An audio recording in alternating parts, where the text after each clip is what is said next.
Good afternoon, students, again. Now, the next topic of units and measurement is the second one, use of your dimension analysis, that is to drive any physical relation.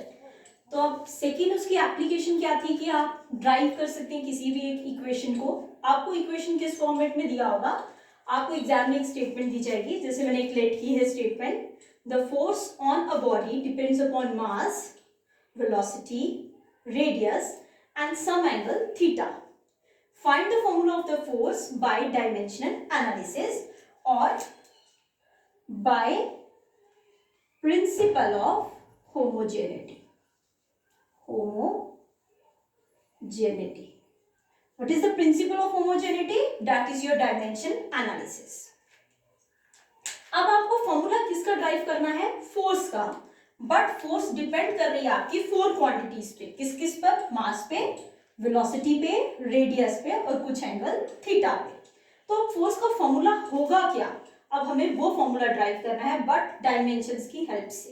तो सबसे पहले statement में आपको question में देखना है, आपको निकालना क्या है, आपको फाइंड आउट क्या करना है. हमें फाइंड आउट करना है force. Now you have to write the proper symbols of the equation. आप अपने मर्जी से सिंबल्स को चेंज नहीं कर सकते क्योंकि फिजिक्स में सिंबल्स के यूजुअल मीनिंग्स होते हैं. आप अपनी चॉइस से सिंबल्स अलॉट नहीं कर सकते. Now what is the formula of force हमें कैलकुलेट करना है. The symbol of force is capital F which is equals to, depend कर रहा है तो डिपेंड इनवर्सली भी कर सकता है, डायरेक्टली भी. अभी तो हमें पता ही नहीं है कि डायरेक्टली डिपेंड कर रही है वैल्यूज की inversely, so we take over here directly proportional to. किस किस पे डिपेंड कर रही है? Mass, the symbol is small a, velocity, the symbol is small v, radius small r and some angle theta, that is theta. अब हमें नहीं पता इनकी पावर्स कितनी होगी, सबट्रैक्ट में पावर्स होगी कि एडिशन में पावर्स होगी. तो हम पावर्स अपनी चॉइस से लेट कर देते हैं c, d, e and f. कई बच्चे इनके बीच में कॉमास लगा लेते हैं. स्टूडेंट्स, यहाँ कॉमास नहीं आएंगे, या मल्टीप्लाई या डिवाइड की फॉर्म में इक्वेशन होगी. So I write over here M V R theta. मैंने एम वी आर थीटा कहाँ से लिया? स्टेटमेंट से पढ़ के पता चला. अब मुझे इनकी पावर्स नोन नहीं है तो मैंने पावर लेट कर ली है C, D, E N F. आप अपनी चॉइस से पावर्स ले सकते हैं, A B C D X Y Z, अपनी चॉइस से पावर्स ले सकते हैं. बट पावर्स इस तरीके से चूज करिएगा कि पावर और आपका जो नीचे आपने क्वांटिटीज मेंशन की है विद योर यूजुअल सिंबल्स वो कॉमन ना हो जाए. नाउ नेक्स्ट स्टेप में आप लिखोगे एफ, डायरेक्टली को हटाओगे, इक्वल्स टू लिखोगे. प्रोपोर्शनलिटी जब भी हटता है तो वो एक कांस्टेंट आता है. We don't know the constant, so I write over here K is the constant. Which constant? Proportionality constant.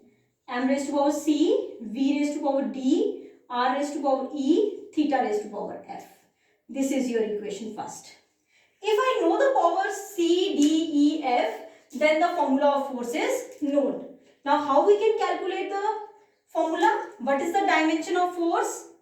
Dimensions. First we highlight over dimensions. Dimension of force is mlt minus 2. You have to learn the dimension of all that 10 or 12 formulas that I given you in the previous video. What is the dimension of mass? Capital M. What is the dimension of velocity? Lt minus 1. What is the dimension of radius? L. What is the dimension of theta? Nothing. What is theta? Theta is some angle, say 30 degree, 60 degree, 15 degree. It is a constant term, so it has no dimensions. Now we write the dimensions in equation first. Therefore, your equation first becomes what is the dimension of force? mlt minus 2, which is equals to k. K is proportionality constant, it has no dimension, so I don't write the k here. What is m? Capital M. What is the power of m here? c. What is v? Velocity. lt minus 1. Velocity की power d है तो velocity के पूरे dimension की power d आ जाएगी. What is r? Radius. Radius है dimension l. Power is e. I write over e. What is theta? It has no dimension, so I don't write over here theta.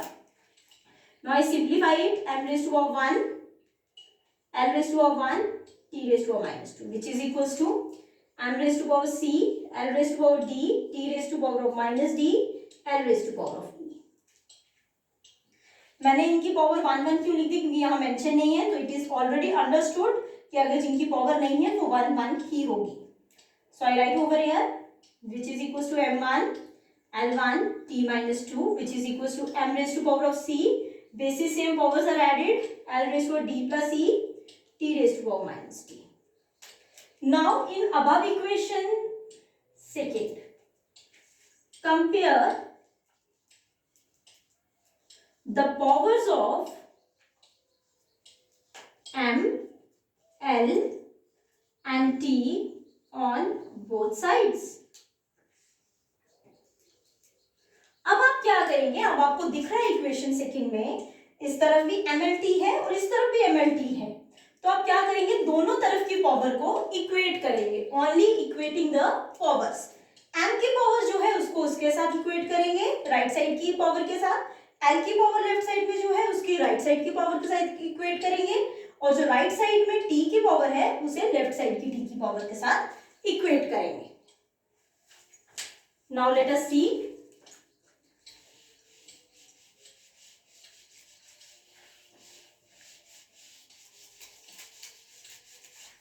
अब मैं equate करती हूँ. Equate करने के बाद क्या आएगा, m की पावर लेफ्ट साइड में क्या है 1 which is equals to right side में पावर क्या थी c. So we get the quantity of c over here, that is c is equals to 1. What is the power of l? That is 1.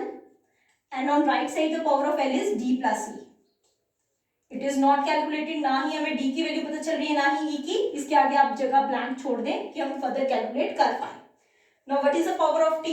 minus 2 which is equals to, left right side में देंगे power कितनी है minus d. Minus and minus cancel out which comes out to be d is equals to 2. Now I can put here the value of d. 1 is equals to 2 plus e.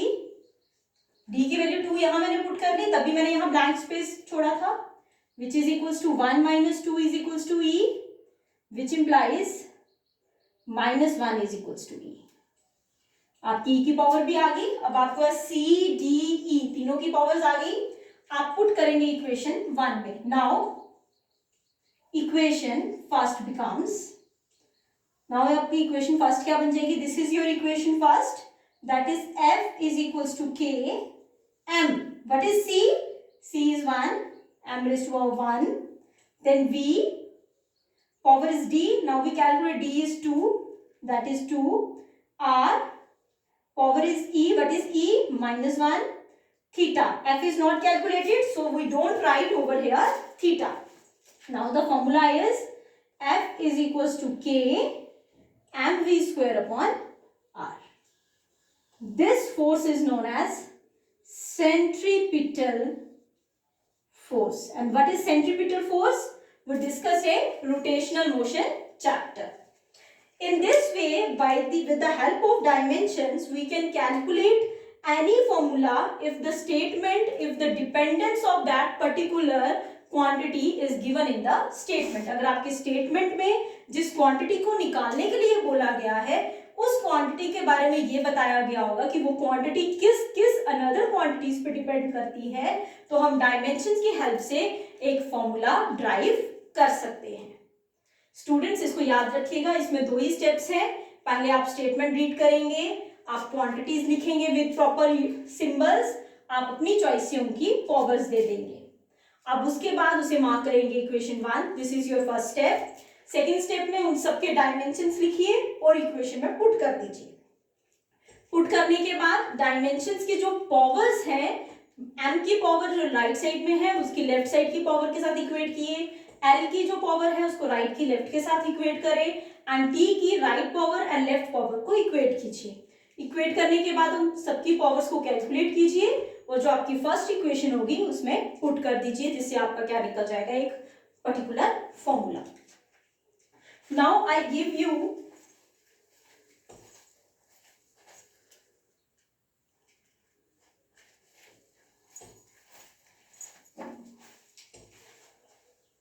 one exercise part for this. Now that is your home task on derive the formula, that is the time period of a pendulum depends upon length, acceleration due to gravity, some angle theta. Calculate the time period by dimensional analysis. आपको क्या करना है, time calculate करके बताना है जो किस पे डिपेंड कर रहा है, लेंथ पे, and acceleration due to gravity and some angle पे. आपको उसी टाइम पीरियड का फॉर्मूला कैलकुलेट करेंगे, बट किसकी हेल्प से, डायमेंशंस की हेल्प से. अगर किसी स्टूडेंट से ये नहीं कैलकुलेट होगा so please ask me on the WhatsApp group. एक डाउट जो स्टूडेंट्स को कभी कभी आता है वो क्या है इन क्वेश्चंस को सॉल्व करने में, वो ये डाउट आता है कि मान लीजिए जब आप डायमेंशंस पुट कर लेते हैं, डायमेंशंस पुट करने के बाद से यहां आपका आ गया mt-2 और इक्वेशन के बाद आ गया m की पावर a, l की पावर b, t की पावर d प्लस e से इस फॉर्मेट में आ गया. जब हमने लिखा on comparing the powers on both sides, अगर हम कंपेयर करेंगे, यहां तो m की पावर 1 है तो आप लिख देंगे 1 is equals to a, t की पावर -2 है तो -2 is equals to d plus e. अब स्टूडेंट्स को डाउट आता है l की पावर को क्या इक्वेट कर रहे हैं, राइट साइड तो l है, लेफ्ट साइड l नहीं है, तो आप एक स्टेप इंक्रीज करेंगे. वो स्टेप क्या होगा, इस स्टेप के बाद आप क्या लिखेंगे, m1 L0 t-2 is equals to ma lb t की पावर d प्लस e. अगर वहां m l t both sides नहीं दिखाई दे रहे, आप खुद लिखेंगे. अगर m और l वहां नहीं दिख रहे हैं, जैसे इस इक्वेशन में l नहीं था तो मैंने l की पावर अल्टीमेटली खुद क्या कंसीडर कर दी, 0. वाई, उससे हमारी इक्वेशन में कोई चेंज नहीं आएगा because anything raised to power 0 is 1. L raised to power 0 is 1. 1 multiplied by mt-2 is again mt-2. अब इस इक्वेशन को अगर इक्वेट करेंगे, सो ध्यान से देखिएगा, पावर m की m के साथ इक्वेट कीजिएगा, t की t के साथ और l की l के साथ. कई स्टूडेंट जल्दी में यहाँ t है, l नहीं दिखता है, t-2 को क्या इक्वेट कर देते हैं, -2 is equals to b, और जिसकी वजह से उनका पूरा क्वेश्चन गलत हो जाता है. तो यहाँ ये हो गया. अब मैंने l भी 0 पुट कर दिया तो 0 is equals to what is l, b. तो आपके लिए क्वेश्चन सिंप्लीफाई करना ज्यादा इजी हो जाएगा. इस पार्ट को नोट करके रखिएगा, ये हेल्पफुल होगा आपके इस क्वेश्चन को सॉल्व करने में. Now come to the third useful application of dimension analysis. अब थर्ड एप्लीकेशन क्या है आपकी डायमेंशन एनालिसिस की, कि हमें हेल्प करती है एक सिस्टम ऑफ यूनिट को कन्वर्ट करने के लिए दूसरे सिस्टम ऑफ यूनिट में. How many system of units are there? In physics, there are mainly 3 different types of system of units, that is MKS system, which is also known as SI system. The second one is CGS system, and the third one is your FPS system.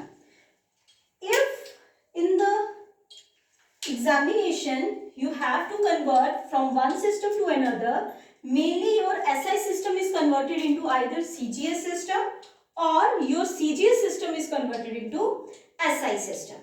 How to convert them? Let us consider an example. First one example is convert 1 joule into ergs. अब कई students को ये नहीं पता है तो मैं आपको बता देती हूँ. Joule is a unit of energy और work done. It is a unit. And ergs is also a unit of energy and work done. Joule is the SI unit or MKS unit, and ergs is the CGS unit. Clear? Another एक और बता देते हैं, Newton and dynes. Newton is a unit of force in SI or MKS system. Dyne is again the unit of force. It is a unit of force in CGS system. If mainly इन्हीं दो के ऊपर आपको questions आते हैं, तो पहला question मैं आपको पढ़ा रही हूँ, how to convert 1 joule into ergs. आपको बताना है 1 जूल में कितने अर्ग्स होते हैं. आप कई स्टूडेंट्स इसको सिंप्लीफाई करते हैं मैथ्स के वे में, इसको मैथमेटिकल वे में प्रूफ नहीं करना है. It is the application of dimension, so you have to apply the dimensions and then calculate how much ergs are present in 1 joule. अब कैसे कन्वर्ट करेंगे, अब हम वो सिंप्लीफाई करके बताते हैं.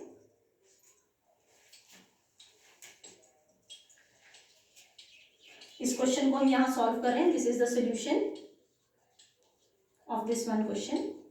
Conversion of 1 joule into ergs. हमें 1 जूल को अर्ग्स में कन्वर्ट करना है. जूल इज द एसआई और एमकेएस सिस्टम.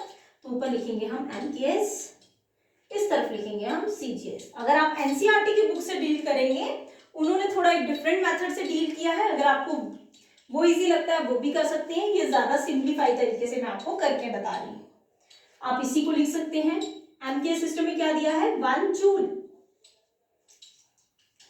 अब जूल आपको पता है, joule is a unit of energy. अब आपको डायमेंशंस यूज करने हैं. What are the dimensions of energy? Dimensions of energy.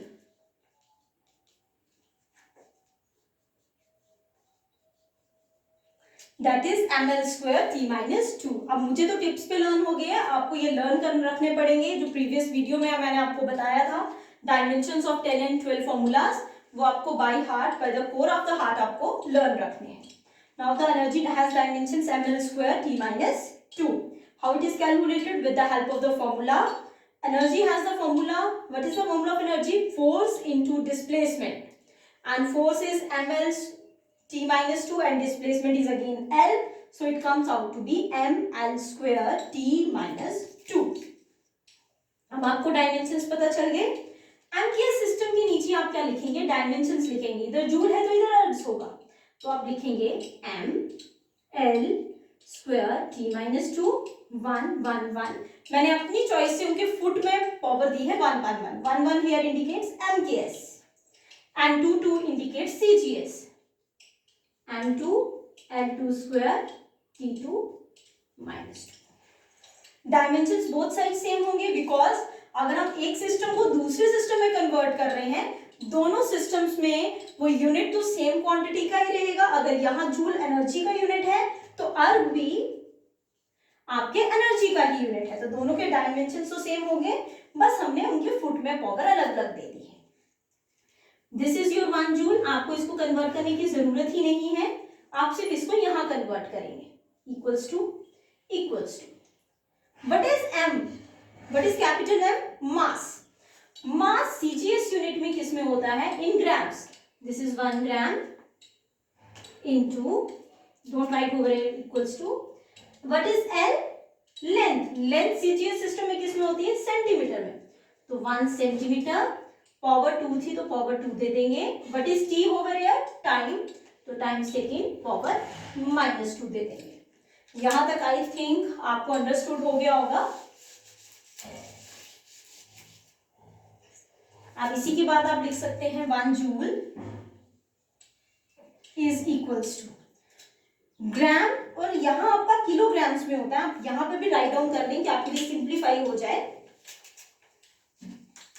That is 1 kg into 1 meter square into 1 second power -2. अब ये आपस में इक्वल तो नहीं है. 1 kg does not equals to 1 gram, but हमें इक्वल बताना है. How much? So 1 kg into 1 meter square into 1 second -2 is equals to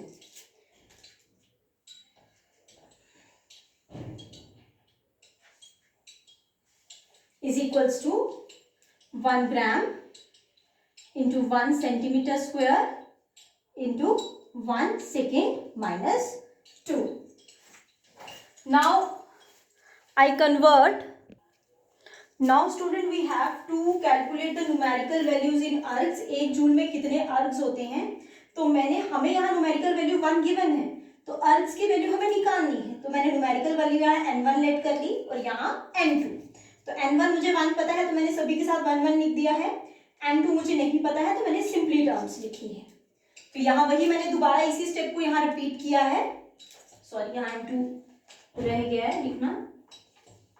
again इसी स्टेप को मैंने रिपीट किया है. We have to calculate the value of n2. These are ergs. देख सकते हैं ये अर्ग्स के नीचे चल रहा है. What is n2? n2 is equals to kg metre square s-2 divided by gram centimeter square s-2. This term and this term is cancel out, which is equals to how many grams are in 1 kg? That is 1000 gram into 100 centimetre raise to power of square.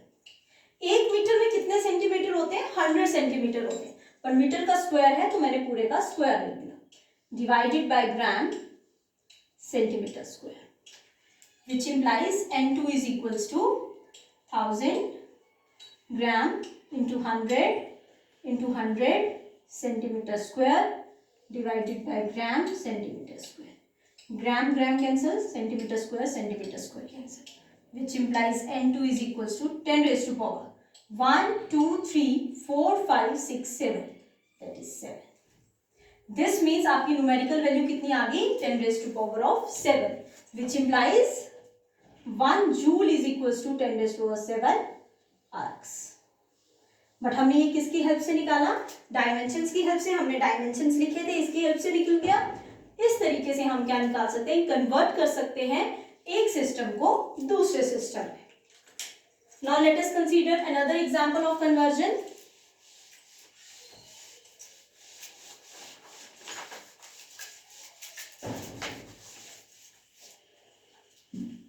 That is convert. Second example क्या है इसकी? Convert 0.3 ergs into joules. अब जिन बच्चों का math strong है वो तो सिंप्लीफाई यहां से ही कर लेंगे, बट बेटा आपको बोला गया है डायमेंशंस की हेल्प से करना है, तो आपको ये पूरे लॉन्ग स्टेप से करना पड़ेगा। आप डायरेक्ट मेथड से नहीं कर सकते। अगर आपने एग्जाम में डायरेक्ट मेथड से कर दिया then you got only 0 marks. Then how to convert? अब आपने अर्ग्स पहले लिखा है तो मैं यहाँ अर्ग्स लिख देती हूँ, यहाँ मैं जूल लिख देती हूँ। Both have the same dimensions. It is the unit of energy, that is ml square t minus 2, ml square t minus 2। इसके फुट पे मैंने 1 1 लिख दिया, इनके फुट पे मैंने 2 2 लिख दिया। यहाँ न्यूमेरिकल वैल्यू n1 है, यहाँ न्यूमेरिकल वैल्यू n2 है। अब now the numerical value n1 is known, that is 0.3 gram, L is centimetre square, time is second minus 2। यहाँ n2 हमें नहीं पता है, m2 is kg, L2 is sorry your meter square, time is s minus 2. Now you have to calculate n2. Now n2 is equals to 0.3 gram centimeter square s minus 2 divided by kg meter square s minus 2 equals to. Now you have to simplify it. 0.3 gram centimeter square s minus 2 divided by 1000 gram 100 into 100 centimetre square into second minus 2। अब मैंने direct metre को centimetre square में करना था तो 100 के साथ 2 times multiply कर दिया क्योंकि स्क्वायर था। Gram cancel, centimetre square cancel, second minus 2 which implies n2 is equals to 0.3 divided by 10 raised to power of 7। 1 2 3 4 5 6 7 which is equals to 0.3 into 10 raised to power minus 7. What is n2? Value is in joules, which implies 0.3 ergs is equals to 0.3 into 10 raised to power minus 7 joules. तो मैंने numerical value 0.3 दी है, आपको exams में कुछ भी numerical values आ सकती है। Now your home task for this application is home task.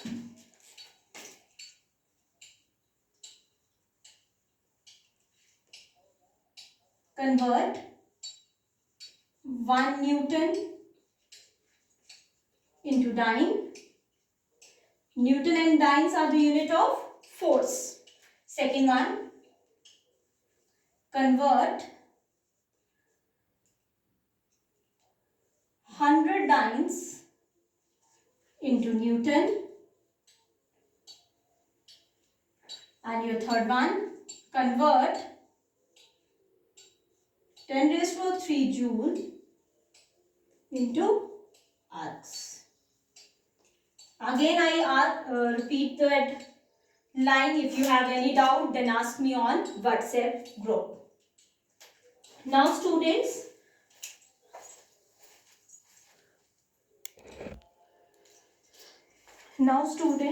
some definitions related to dimensions. First one is dimensional variables. ये वो क्वांटिटीज हैं जिनकी वैल्यू तो वेरिएबल है, बार बार चेंज होती रहेगी, बट वो डायमेंशंस एग्जिस्ट करते हैं, उनके डायमेंशंस होते हैं.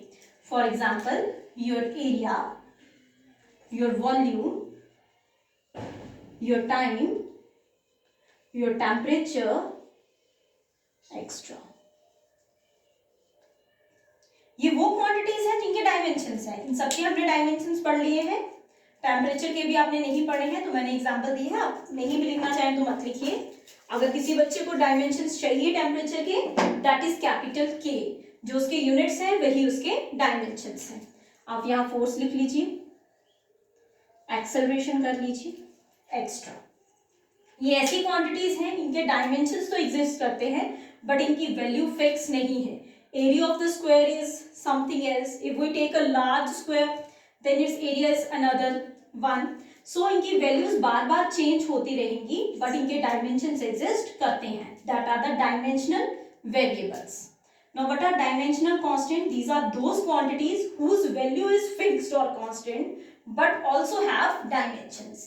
ये वो quantities हैं जिनकी value तो fix है, ये कभी भी प्लेस, टाइम या पर्सन के साथ चेंज तो नहीं होगी इनकी वैल्यू, बट इनके डायमेंशंस एग्जिस्ट करते हैं.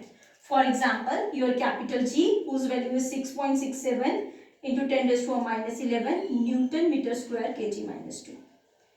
Then your small G, its value is 9.8 metre per second square.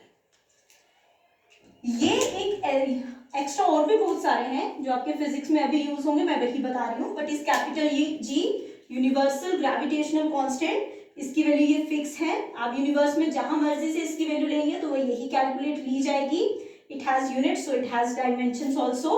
What is small G? That is acceleration due to gravity. Its value on earth is 9.8 and for numerical purposes we take it as 10 to simplify our problems. तो इसकी वैल्यू भी fix है. So these are those quantities, ये ऐसी quantities हैं जिनकी value तो फिक्स है लेकिन इनके डायमेंशंस एग्जिस्ट करते हैं. So these are known as dimensional constant. Now the third one is dimensionless variables. These are those quantities which are variable but do not have dimensions. ये वो क्वांटिटीज हैं जिनकी वैल्यू बार बार change तो हो रही है बट उनके डायमेंशंस भी नहीं होते. For example your all integers. For example your angle, that is sorry, not all integers, that are not variable. And integer is fixed. That is your angle, strain, extra. Angle say theta. Theta is 30 degree. It may be 45 degree. It may be 60 degree. Angle तो बार बार change हो सकता है. But is its dimension? It has no dimension. Angle के कोई भी dimensions नहीं होते. तो उनके dimensions तो नहीं है. They are dimensionless, but their value goes on changing. तो उनकी वैल्यू बार बार चेंज हो रही है. Now what is your fourth one? Dimensionless constant. वो these are those quantities which are constant but do not have dimension. इनकी value fix तो है but इनके dimensions भी है. Now in this case the example is all integers. For example 1, 2, -5, pi, extra. ये ऐसी value है 1 को मैं कहीं से भी रीड करूं तो इसे 1 ही रीड करेगा. So this value is fixed but it has no dimension. So these quantities are known as dimensionless constants. Now thank you students.